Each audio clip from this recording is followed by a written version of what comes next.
दोस्तों अगर आप 10th क्लास के स्टूडेंट हो तो आपको पता ही होगा कि आपका सोशल साइंस का, इंग्लिश का और हिंदी का पेपर हो चुका है। अब दोस्तों आपका मैथ का पेपर होने वाला है। और दोस्तों कैसा लगेगा जब आपको पता लग जाएगा कि मैथ में कौन कौन से क्वेश्चन या फिर कौन कौन से सवाल आपसे पूछे जा सकते हैं। और दोस्तों अगर आपको ये पहले पता लग जाए तो देखिए आपका पेपर कितना अच्छा हो सकता है और आपके काफ़ी अच्छे नंबर आ सकते हैं।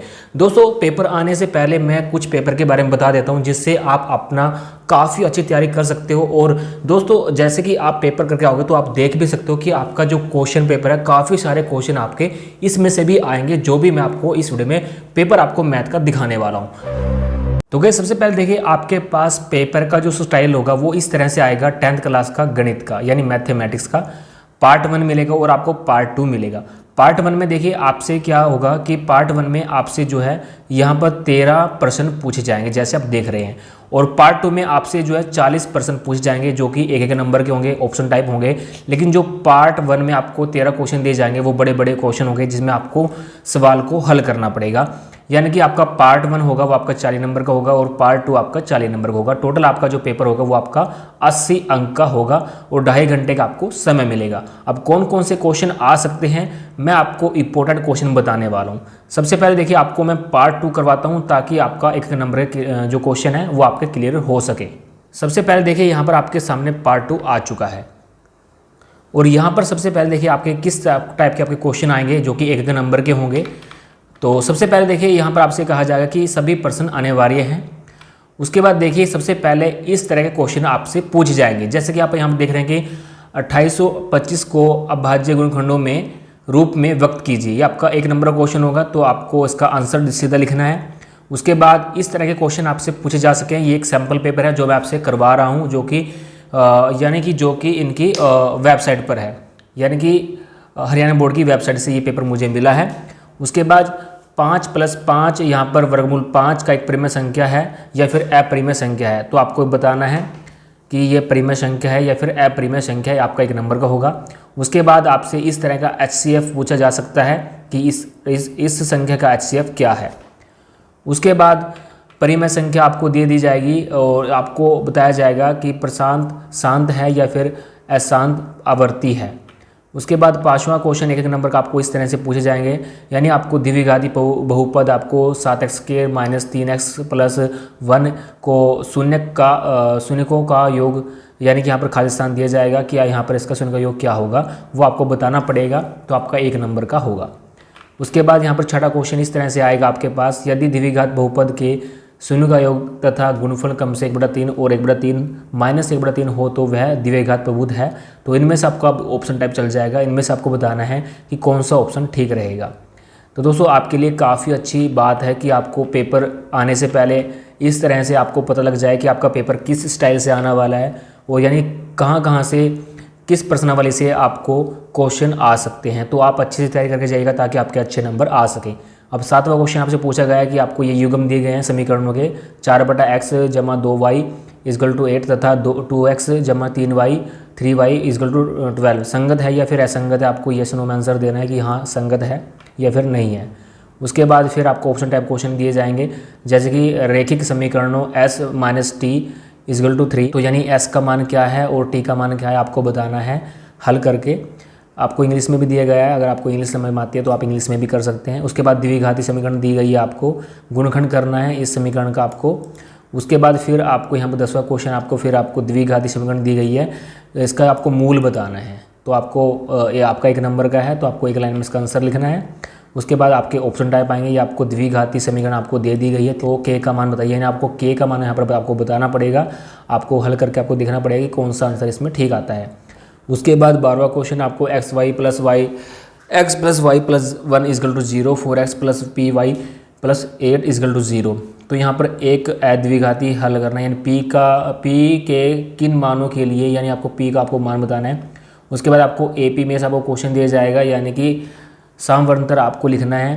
तो यहाँ पर 1 - 2 - 5 का सामवर्तर क्या है, यानी D आपको निकालना है।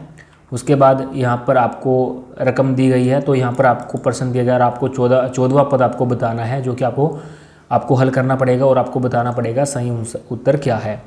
यानी कि सिर्फ आपको यहाँ पर उत्तर लिखना है और रफ काम आप रफ पेज पे कर सकते हैं।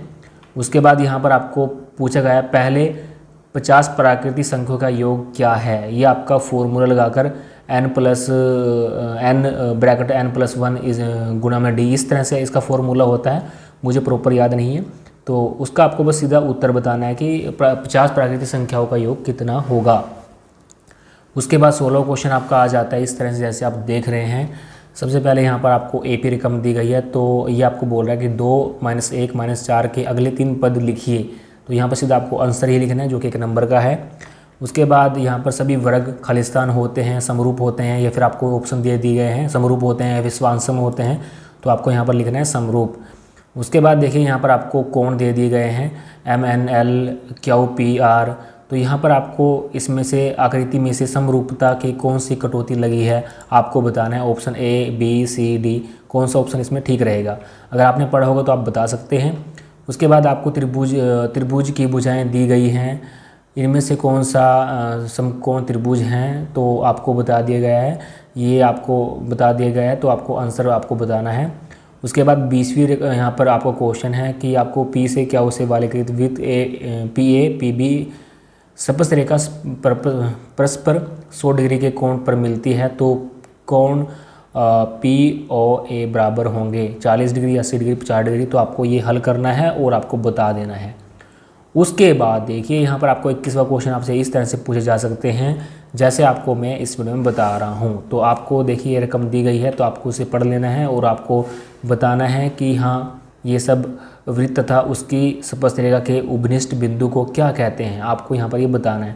उसके बाद फिर आपको यहाँ पर क्वेश्चन दिया गया है, आपको ये पढ़ लेना है और आपको बताने की 7 सेंटीमीटर है त्रिज्या, या फिर 12 सेंटीमीटर है, 15 सेंटीमीटर है, या फिर कितनी है, चारों में से कौन सा ऑप्शन ठीक है।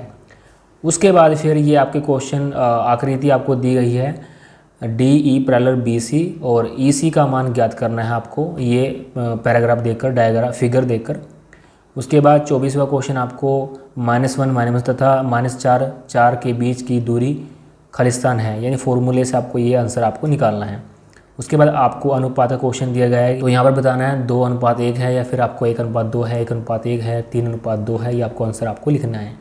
तो दोनों चारों में से कौन सा यहाँ पर आंसर आएगा। उसके बाद और भी क्वेश्चन आपसे पूछे गए हैं, तो आप इनका स्क्रीनशॉट ले सकते हैं और बड़े आराम से आप इन क्वेश्चनों को कर सकते हैं और समझ सकते हैं कि क्या पता आपका यही आ जाए, सेम टू सेम इस तरह का आ सकता है।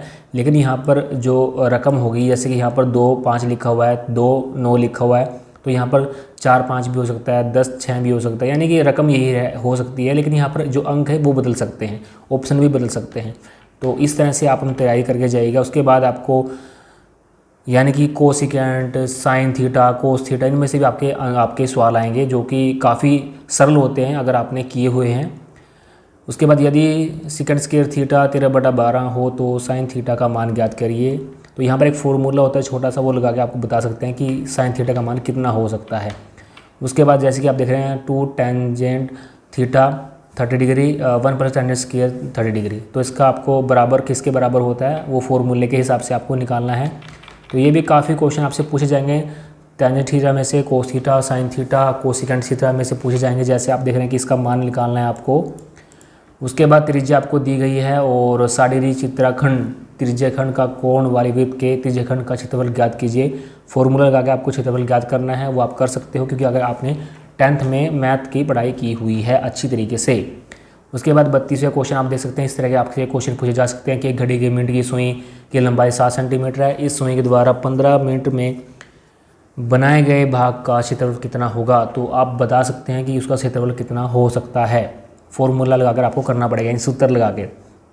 उसके बाद देखिए यहाँ पर 21 सेंटीमीटर की ऊंचाई तथा 5 सेंटीमीटर धार की त्रिज्या वाले लंब बेलनाकार का आयतन है। तो आपको ये बताना है, बिल्कुल इसमें भी आपका जो है सूत्र लगेगा, बेलनाकार का आयतन का सूत्र क्या होता है वो लगाकर आपको यहाँ पर जो भी आपको सेंटीमीटर दी है, ऊंचाई दी गई है, वो आपको यहाँ पर रख कर आपको हल करना है। तो उसका आंसर आपका निकल जाएगा, आपका एक आपको नंबर मिल जाएगा। ये सभी एक नंबर के हैं जिसमें आपसे सीधा आंसर ही पूछा गया है। उसके बाद 34वां क्वेश्चन आ चुका है, त्रिज्या 8 सेंटीमीटर वाले गोले का आयतन, यानी गोले का आयतन आपको पता होना चाहिए, उसका सूत्र क्या है, सूत्र लगाकर आपको इसका उत्तर मिल जाएगा। उसके बाद 35वां क्वेश्चन आ चुका है, यहाँ पर आप देख सकते हैं कि यहाँ पर पूछा बेलन की ऊंचाई, आपको यहाँ पर रकम दी गई है, बेलन की ऊंचाई का सूत्र लगाकर आपको यहाँ पर उसका उत्तर निकालना है। उसके बाद यहाँ पर आपको कुछ आपको रिक्त स्थान की पूर्ति करनी है। उस घटना की प्रायिकता जो घटित नहीं हो सकती, खालिस्तान, ऐसी घटना खालिस्तान कहलाती हैं। क्या कहलाती हैं आपको पता होगा जब आपने 10th की पढ़ाई की है। निम्न में से कौन सी संख्या की घटना की प्रायिकता नहीं हो सकती, तो आपको इसमें बताना है कि कौन सी नहीं हो सकती। तो आपको ऑप्शन दिए गए 4। उसके बाद आपको एक पासे को एक बार फेंका जाता है, एक अभाज्य संख्या प्राप्त करने की प्रक्रिया क्या है, वो आपको यहाँ पर आंसर देना है। उसके बाद आपको बारंबार अंतराल की आपको आ सकती है, यहाँ पर आपको ये फिगर आपको दिया जाएगा और आपको माध्य यहाँ पर पूछा गया कि माध्य क्या है, तो आपको माध्य निकालना है। यहाँ पर आपको 4 ऑप्शन दिए गए हैं, कौन सा ऑप्शन सही है आपको यहाँ पर फिलअप करना है। उसके बाद आता है बिल्कुल लास्ट क्वेश्चन आ जाता है 40, यानी आपके 1 नंबर के 40 क्वेश्चन आएंगे। इसमें आपसे पूछा गया किसी गेंदबाज द्वारा 10 क्रिकेट मैचों में लिए गए विकेटों की संख्या निम्नलिखित है, यानी आपको यहाँ पर आपको इसका बहुलक ज्ञात करना है। यहाँ पर आपको बहुलक ज्ञात करना है, तो आपको पता होगा कि बहुलक कैसे ज्ञात करते हैं, आपने 10th में पढ़ाई की हुई है मैथ की। और गाइज अब हम चलते हैं पार्ट 1 पे कि आपसे पार्ट 1 में क्या क्या क्वेश्चन पूछे जा सकते हैं। सबसे पहले पार्ट 1 में आपसे 13 क्वेश्चन पूछे जाएंगे, टोटल आपको 13 क्वेश्चन पूछे जाएंगे जो कि आपके 40 नंबर के होंगे, बड़े बड़े क्वेश्चन। सबसे पहला क्वेश्चन किस तरह का आपका आ सकता है जो मैं आपको इस वीडियो में बता रहा हूँ। सबसे पहले यहाँ पर आपको सेक्शन में दिया जाएगा, यानी कि 2 क्रमागत धनात्मक पूर्णांक ज्ञात कीजिए जिनके वर्गों का योग 365 हो। तो इस तरह का आपका क्वेश्चन आ सकता है। यहाँ पर आपका योग कुछ और भी हो सकता है, ये आपका सैम्पल पेपर है, तो इस तरह के आपके क्वेश्चन आ सकते हैं। इससे आप आइडिया लगा सकते हो कि आपका पेपर किस तरह से आएगा। उसके बाद यहाँ पर आपको ये बिंदु दिए गए हैं, बिंदु ए, बिंदु बी, बिंदु सी, और एक समांतर चतुर्भुज के इसी क्रम में हो तो पी का मान आपको ज्ञात करना, जो कि आप सूत्र लगाकर ज्ञात करोगे। तीसरे में देखिए, जैसे मैंने आपको बताया कि आपको साइन थीटा वाले सवाल आ सकते हैं जी। जैसे आप देखेंगे साइन थीटा का सवाल है, इसमें आपको फॉर्मूला आपको रखकर यानी सूत्र रखकर आपको यहाँ पर इसको हल करना है, मान ज्ञात करना है इनका। उसके बाद देखिए चौथा क्वेश्चन इस तरह से आपका आ सकता है, घनों का आ सकता है, आपका वर्गपृष्ठ का आ सकता है, त्रिभुज का आ सकता है। तो यहाँ पर आपको आयतन दिया गया है, तो आपको आयतन के बजाय यहाँ पर आपको पूछा गया है कि पृष्ठ क्षेत्रफल ज्ञात कीजिए घनाभ का। तो अगर आपको फॉर्मूला याद है तो आप बिल्कुल कर सकते हैं, जो कि आपका 2 नंबर का होगा। उसके बाद यहाँ पर आपसे इस तरह से पूछे जा सकते हैं कि एक थैले में 7 लाल और 7 हरी गेंदें हैं, तो इसमें आपसे पूछ सकते हैं कि लाल हों या फिर हरी हों, प्रायिकता आपको ज्ञात करनी, जो कि 2 नंबर का छोटा सा क्वेश्चन है। उसके बाद आपको हर और अंश के आपके क्वेश्चन आएंगे, जैसे आप देख रहे हैं चौथा क्वेश्चन आपका अंश का है, तो भिन्न क्या है, यानी आपको भिन्न पूछ ली गई है। उसके बाद जैसे आप देख रहे हैं कि एपी के जो क्वेश्चन आए थे, छोटे क्वेश्चन 1 नंबर के, उसमें आपसे एपी पूछा गया था, उसमें आपसे 14वां पद पूछा गया था, इसमें आपसे 20वां पद पूछ लिया है, या फिर आपको 22वां पद पूछ लेगा, या फिर आपको 10वां पद पूछ लेगा, यानी आपको इस तरह से आपको सवाल दिया जाएगा, जो कि आपके 3 या फिर 2 नंबर का होगा। उसके बाद आपका 8वां क्वेश्चन, जैसे यहाँ पर देख रहे हैं कि 10 मीटर लंबी सीढ़ी दीवार टिकने पर भूमि से 8 मीटर ऊंची पर स्थित एक खिड़की तक पहुँचती है। दीवार का आधार की सीढ़ी निचले सिरे की दूरी का मान ज्ञात कीजिए, यानी आपको दूरी ज्ञात करनी है टोटल। उसके बाद आपको इस तरह से डायग्राम यानी फिगर आपको दिए जाएंगे और आपसे पूछ लिया जाएगा कि जैसे कि आकृति में दिखाया गया है, छायांकित क्षेत्र का क्षेत्र ज्ञात कीजिए, यानी ये जो काले काले हो रहे हैं ये आपके छायांकित क्षेत्र हैं, तो आपको इसमें आपका क्षेत्रफल ज्ञात करना है। एबीसीडी के प्रत्येक भुजा 16 सेंटीमीटर है, तो आपको क्षेत्रफल का सूत्र लगाकर आपको ये प्रश्न आपको हल करना है। उसके बाद देखिए यहाँ पर आपको 10वां क्वेश्चन बारंबारता का पूछा जाएगा, आपको बारंबारता दे दी जाएगी और आपको पूछ लिया जाएगा कि आपको इसका माध्यिकता आपको ज्ञात करना है, माध्यिक का आपको ज्ञात करना है। तो अगर आपको सूत्र आता है तो आप इसे ज्ञात जरूर कर लेंगे। उसके बाद सेक्शन सी में आपसे बड़े बड़े 5 क्वेश्चन दिए, 5 नंबर क्वेश्चन पूछा जाएगा। निम्न समीकरणों के युग्म को रेखित समीकरणों के युग्म में बदलकर हल कीजिए, यानी आपको ये समीकरण दे दी जाएगी और ये समीकरण देने के बाद आपको हल करना है। ये आपका बड़ा क्वेश्चन है 5 नंबर का, या तो आप ये कीजिए सेक्शन सी में, या फिर आपको और वाला जो आपको क्वेश्चन दिया जाएगा ये, या फिर आप ये कीजिए। जैसे कि 5 वर्ष बाद जैकब की आयु पुत्र की आयु से 3 गुना हो जाएगी। जैकब की जगह यहाँ पर ये भी दे दिया जाएगा 5 वर्ष बाद आपके मेरे पापा की आयु इतनी थी और 5 वर्ष बाद उसके पुत्र की आयु इतनी हो चुकी है, यानी कि आपको आयु से रिलेटेड भी आपको एक क्वेश्चन दिया जाएगा। तो एक सैम्पल पेपर की तरह आप देख सकते हैं कि आपको इस तरह से क्वेश्चन आएंगे, यानी कि आप उस प्रश्न वाले को, उस एक्सरसाइज को आप अच्छे से पढ़ सकें और अच्छे से प्रश्न हल कर सकें, सभी के सभी आपके अच्छे नंबर आ जाएंगे। उसके बाद आपको इस तरह से आपको त्रिज्या दी जाएगी और आपको फिर कोण भी दिया जाएगा। तो आपको रचना करनी होगी, ये आपका 5 नंबर का आएगा। या तो आप ये कीजिए या फिर अथवा में आपको जो दिया गया है आप वो कीजिए, दोनों में से आपको कोई एक करना है जो भी आपको आता है। उसके बाद 13वां क्वेश्चन यहाँ से पूछा गया है, भूमि के एक बिंदु से जो मीनार के पाद बिंदु से 20 मीटर की दूरी पर है, मीनार के शिखर का उन्नयन कोण 30 डिग्री है, मीनार की ऊंचाई ज्ञात कीजिए। तो इस तरह के क्वेश्चन आपको दिए जाएंगे, या तो आप ये कीजिए या फिर आप अथवा वाला कीजिए, जो भी आपको आता है। तो दोनों में से आपको कोई एक करना है। तो ये आपका पेपर मैंने कंप्लीट करवा दिया है।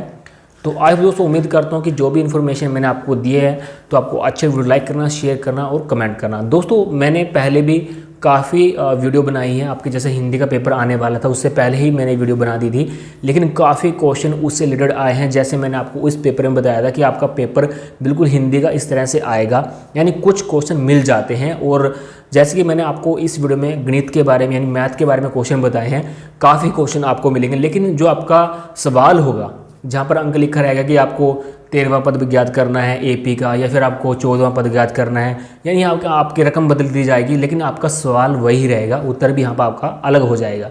तो इससे आप आइडिया लगा सकते हैं कि आपके किस किस एक्सरसाइज में से, मैथ में से, या फिर आपके किस प्रश्नावली में से सवाल पूछे जा रहे हैं, ताकि आप अपनी अच्छे से तैयारी कर सको और आप अपने अच्छे नंबर ला सको। तो दोस्तों अगर आप इस यूट्यूब चैनल पर पहली बार वीडियो देखें तो चैनल को सब्सक्राइब कर लेना, साथ में बेल को प्रेस कर लेना, ताकि हम जैसे ही वीडियो अपलोड करें आपको तो नोटिफिकेशन मिल सके। Thanks for watching.